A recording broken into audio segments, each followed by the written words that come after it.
Shalom, selamat berjumpa kembali dengan kami di channel Kebenaran Iman.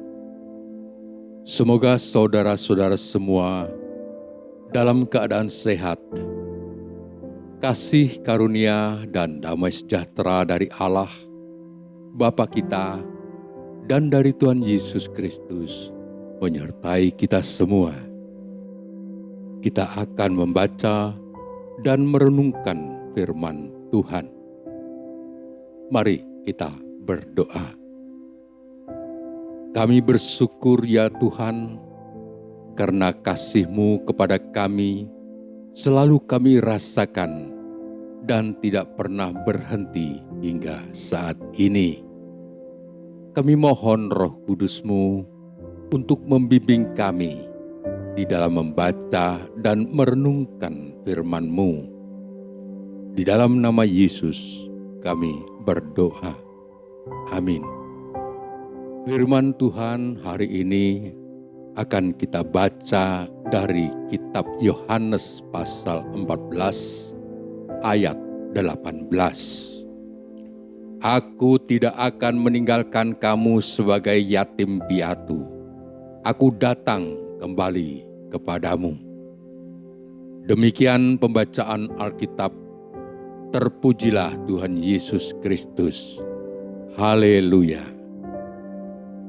Saudaraku yang dikasihi Tuhan, tidak pernah ada orang yang mengharapkan menjadi yatim piatu, apalagi ketika ia merasa masih begitu kecil dan memerlukan bimbingan dari orang tuanya. Seseorang yang dalam kesendirian pasti akan mengalami kesulitan, kesepian, dan tidak tahu apa yang akan dilakukan. Menjadi yatim piatu merupakan peristiwa saat seseorang akan merasa takut karena ditinggalkan dan merasa tidak pasti apa yang akan terjadi.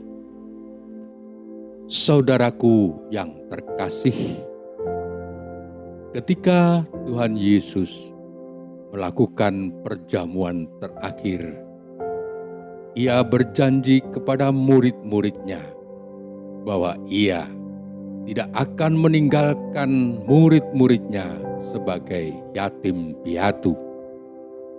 Tuhan Yesus tahu bahwa Ia akan segera pergi, maka Ia merasa perlu untuk memberikan kekuatan atau nasihat kepada murid-muridnya.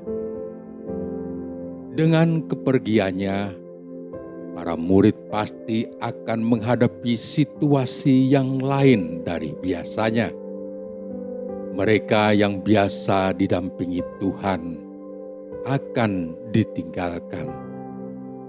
Hal itu pasti akan membuat mereka merasa sedih karena ditinggalkan. Namun, Tuhan Yesus berjanji kepada murid-muridnya bahwa Ia akan meminta kepada Bapa untuk memberikan seorang penolong, yaitu Roh Kudus yang akan menyertai selama-lamanya. Saudaraku yang dikasihi Tuhan Yesus, Hari Raya Pentakosta baru saja kita peringati. Hari Raya yang memperingati peristiwa dicurahkannya Roh Kudus kepada para rasul di Yerusalem sebagai pemenuhan janji sesudah kenaikan Tuhan Yesus ke sorga.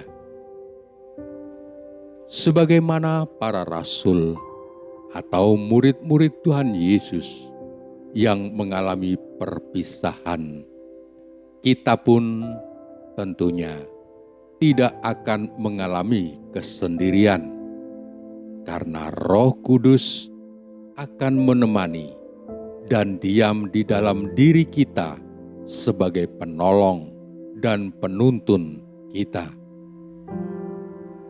Pergumulan kita di dalam melewati padang belantara kehidupan ini bisa bermacam-macam.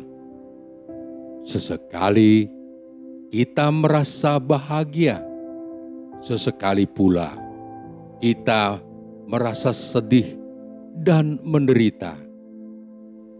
Mungkin karena kehilangan pekerjaan, kesulitan di bidang ekonomi, atau ditinggalkan orang-orang terkasih, dan lain-lain. Ketika kita sedang mengalami pergumulan dan doa-doa kita seakan tidak dijawab, kita merasa seperti yatim piatu yang ditinggalkan sendirian. Namun Tuhan Yesus telah berjanji bahwa Ia melalui Roh Kudus akan menuntun kita selalu.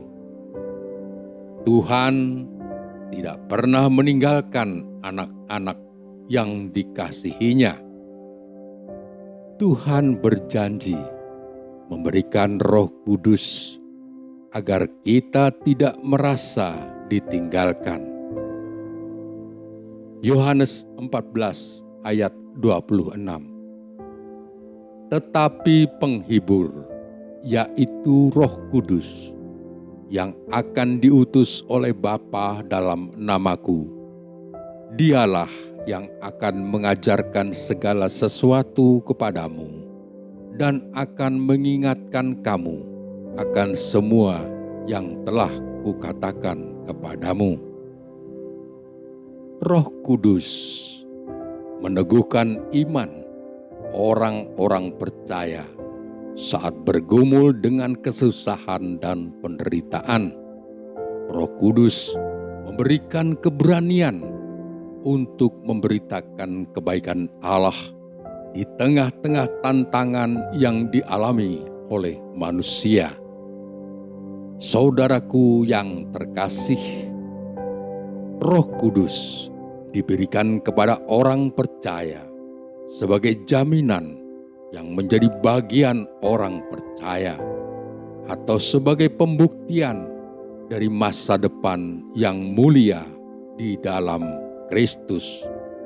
2 Korintus 1 ayat 22.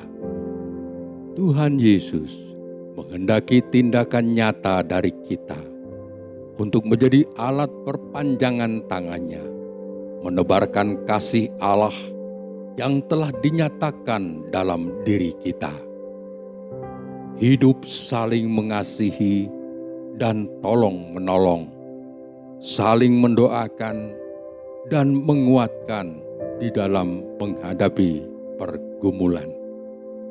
Menceritakan segala kebaikan Allah, membaca dan merenungkan firman Tuhan. Dengan demikian, kita tidak akan lagi menjadi yatim piatu yang kesepian. Saudaraku yang dikasihi Tuhan, mari kita terus belajar menjadi alat perpanjangan tangannya dengan mengasihi sesama. Saat kita menjalani hidup yang demikian, pada gilirannya kita akan mengalami kasih Tuhan dan akan tumbuh keakraban antara kita dengannya. Roh Kudus akan menuntun kita untuk berpikir, berkata, dan bertindak benar. Tuhan Yesus memberkati kita semua. Mari kita berdoa. Allah Bapa kami yang ada di dalam kerajaan surga, kami bersyukur atas penyertaan-Mu sepanjang kami membaca dan merenungkan firman-Mu.